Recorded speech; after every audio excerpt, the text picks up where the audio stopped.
প্রতিটা ঘরের ভাই বোনের রীতি। ক্রিমটা খুব ভালো করে রাখতে হবে। কত সুন্দর, আহা, একদম নষ্ট করা যাবে না, একেবারে যত্ন করে রাখবো। তোরা মেয়ে মানুষ মুখে কি কুকবর লাগাইস? এত দামি দামি জিনিস লাগে কি হয় বল?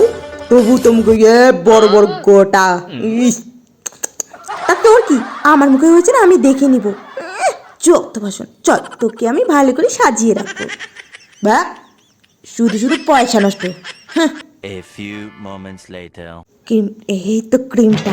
এই বাবা গো, ওরে বাবা, টেস্টিও আছে। মুখে তাড়াতাড়ি লাগাইনি, এই কেমন মুখটা ঝাকাস হয়ে যাবে এবার।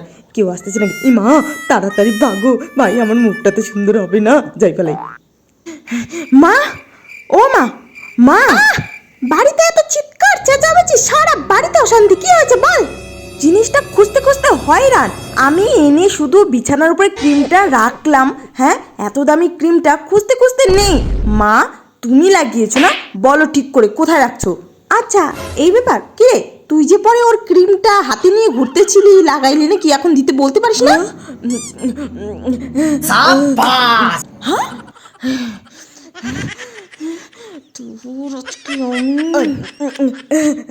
তোর বোন যে ক্রিমের কথা বলতেছে, তুই বলতে পারিস না? হ্যাঁ, দিতে পারিস না? হ্যাঁ হ্যাঁ বলছি, ওই যে টেবিলের উপরে রাখছি, ওখানে ওইখানে ওখানে। শুনলি তো, তোর দাদা লাগিয়ে কোথায় রাখছে? যা নিয়ে নে, ওকে জিজ্ঞাসা কর। যত একটু লাগিয়েছিল। কি, ক্রিমটা বলে ভালো না, মেয়ে মানুষটা বলে এত দামি দামি লাগায়, তো বড় নোটে এ ওঠে ওঠে। হ্যাঁ, তোকে আজকে আমি ভাগো।